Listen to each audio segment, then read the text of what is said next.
No matter what it looks like.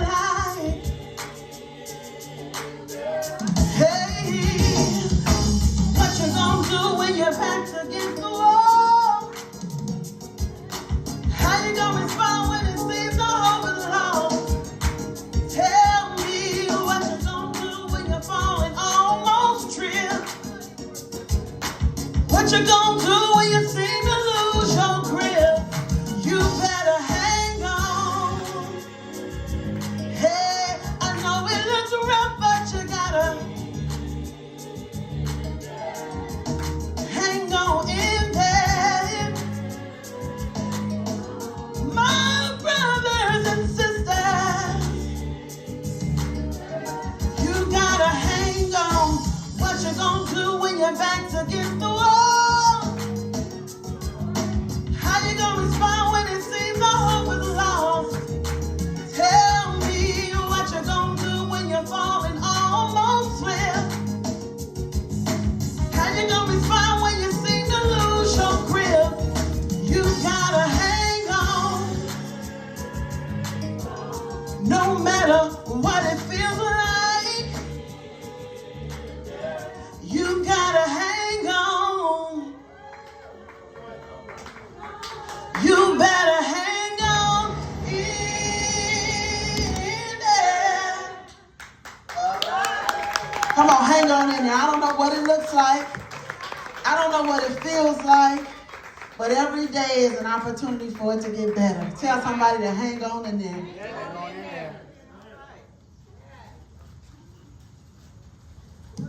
Come on, let's put your hands together and give Sister Moya another hand.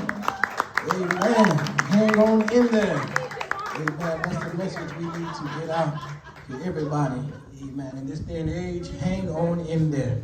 We're so glad again for everyone that's come out on this afternoon to partake in this occasion and to just pray over our community and over our young people. We are excited because we have some very anointed young men, some men that are given to prayer and they know how to get a prayer through. So we just come out here to lift up our community before God, and that God might send his blessing upon us and even give us protection and guidance in these troubled times that we are currently living in. Before we go into that though, we want to thank God for Brother Derek, who is responsible for us being out here on this afternoon. And thank you for your diligence and for your vision that God has given you in this endeavor. So what we're going to do, we're going to call on our first person today that's going to give us a word of prayer and give us remarks in their own way. But as we do that, I'm going to ask a few questions. We're just going to, not a few questions, I'm going to ask a question of each one of you all, just to give you something to respond to. So you can just kind of keep it a little bit light, amen. But we just want to discuss some things that can help us in our community as we look forward to this endeavor and what it's all about. So at this time, I'm going to call forth Pastor David Wilborn. Won't you put your hands together and receive him as he comes up.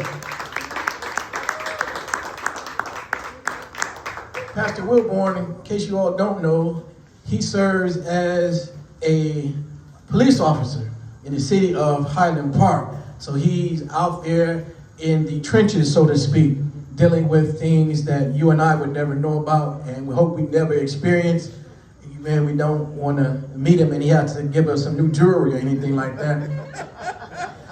But he's a police officer, so he's out enforcing the law. So he sees what troubles the community, and the things that need to be corrected in the community.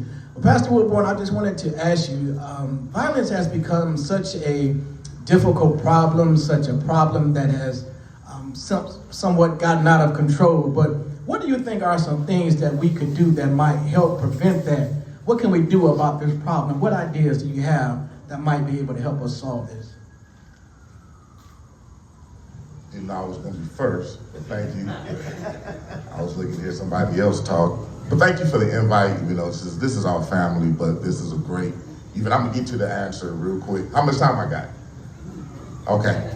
So First of all, again, he already did, but thanks, Brother Derek. This is so dope, man. Anything that's outreach and trying to connect with the community, especially when you're involving men. But next year, man, let's make it bigger, man. Let me know, man. I get the band here. Let's just rock out all the way. Let them know that we are here trying to connect with the community and also bringing the men together. I was going to talk about one thing, but I'm going to answer the question. But it's a good thing he gave me something else to talk about because I would have had to change it because there's women here. That was going to be all men. You know, we can't have nothing. They got to show up anyway. It's good. It's good. It's good. It's good. But to answer to the question is, what can we do to help curb some of this violence? I'm going to be honest with you. It's going to get worse before it even thinks about it began to get better. But at the same time, trying to stay on topic and stay on course. When real men pray, we make things happen. And I'm not trying to knock women that pray, but I'm saying it's not enough men that are praying. It's not enough strong men in the community being strong men. The 5 or 6 that you see, it needs to be another 5 or 6, another 5 or 6, or another 5 or 6 till we get 500 to 1,000. It's like we have to be more consistent in being men. I'm gonna tell you a quick story. Police officer pulled over a vehicle, went up to the vehicle and said, license, registration, proof of insurance. He gave him some type of paper and it said, I don't identify as a man, I identify as a cat. And the guy sitting next to me is my owner. Police officer looked at him, looked at the paper. He said, okay, we can handle this 1 or 2 ways. He said, you could come correct with your license, registration, proof of insurance. But since you identify as a cat, I can call the Humane Society to pull up, take you down to the kennel and have you neutered and spaded and charge your owner the $70 is going to cost for that and give your owner the tickets, because last time I checked in this state, cats can't drive. The so-called owners looked at the cat and said, well, I ain't got $70. The cop said, the sick part about this is you willing to let him go get neutered and spayed because you don't have the $70. I said that to say, men, what do you identify as? Men, we have to make sure we do not allow society to take away our identity. You feel what I'm saying? We have to understand that as men, and men in this society, in this community, we can stop a lot of what's going on by just being men and identifying in our true calling. You follow what I'm saying? Am I making sense? Yes. And if I'm not making sense, tell me and I try to make sense. We have to understand that today's society has, one of the things that they have done, they have taken away our manhood completely. Society has just taken away our manhood. I have never seen a society where, and I'm saying it, I don't care who's hearing it, where not being a man when you're a man is okay. Not being a man when you're a man is okay. I would never tell anybody I'm a man, but I identify as this or I identify as that. No, I'm a man because God made me a man, and I'm going to be a man. And I'm going to work in my community as a man. I tell anybody, before I'm a police officer, I'm a man first. Before I'm anything, I'm a man first. And man, when I came to God as a broken man, but yet I was a man. So therefore, in essence, I got a few couple things I want to hit. In essence, we have to understand that we cannot let society, dictate to us and dictate to us how we're going to identify. Because real men pray. And man, real men get involved. Real men don't just stand by and allow certain things to happen. Amen. Real men trust God with the outcome. Amen. Prayer is not a weakness, it's a surrender to God's power. Amen. In Philippians 4:6 it says, be careful for nothing, but in everything by prayer and supplication with thanksgiving, let your requests be made known unto God. Real men let God fight their battles. We can't win everything. Amen. But as men, our manhood may come up. Amen. Our manhood may get involved in what we know is right. And that's okay because we're just men, right? But we have to understand when to step back and allow God, amen, to fight our battles. Am I still making sense? I mean, real men lead by example. When Jesus walked the earth, he prayed often. If the Son of God needed prayer, how much more do we need? Think about that for 1 second. If Jesus walked the earth and he prayed, and he was the ultimate man, correct? If he prayed, if he needed prayer, how much more prayer do you think we need as men? Amen? Men set the tone. Men set the tone in their homes, their communities. If men pray, families pray. If men pray, churches grow. Amen?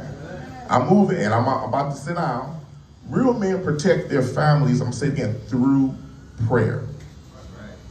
Through prayer. 9 times out of 10, and I have to be honest, where I grew up, it was the women who always were doing all the praying. It was the women calling the all-night prayer. It was the women who called y'all too young to know about shut-ins. It was the women who called the shut-ins. I mean, we showed up. You know what I'm saying? But we always gave way. We always allowed the woman to go. But I remember a few times in my life where the men actually did it. The men actually led the prayer. The men actually went forth in worship and everything. And it was a difference. It was a humongous difference versus when the men went forth. Amen? So Job prayed daily for his children. Job prayed daily for his children. Job 1:5. Real men fight battles on their knees before they fight them in the streets. Amen. We have to understand that we cannot forget to pray. And I get it, we're challenged as men. I get it ain't easy. It's not easy, trust me. I see it every single day. I'm gonna tell you, we had one day, I'm gonna sit down. We had one time, it was just a day. It was just a day. And I'm the deputy chief in Highland Park, so I don't always have to be out there, but sometimes when I choose to get out there, just gotta make sure I still got my edge, stuff like that. And it was just one of these days, pulling people over, doing traffic thing. And all day, everybody we pulled over, it was seem like we pulled over no men drivers. It was all women drivers. And everybody was doing this. For what? And for what? Why? And I was so irritated.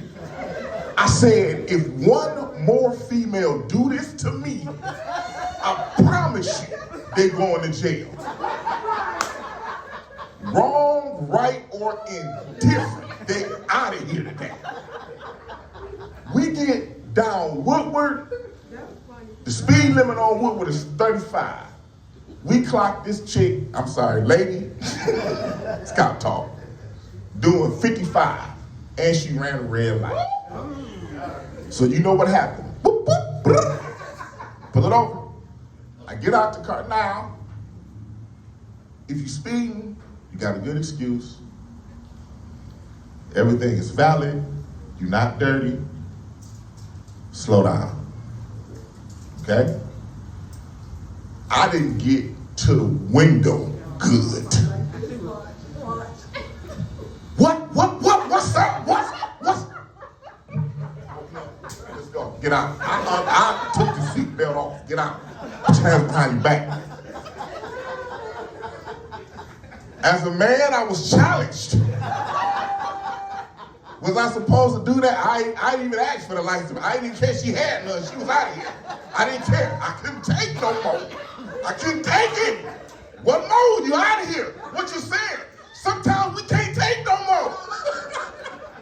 It's a challenge. Being sometimes our manhood gets challenged.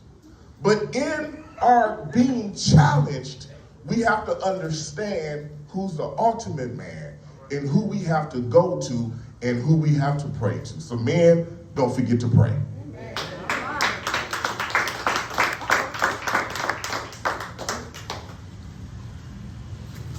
That's the good one. Next time you gotta let the mic stand back.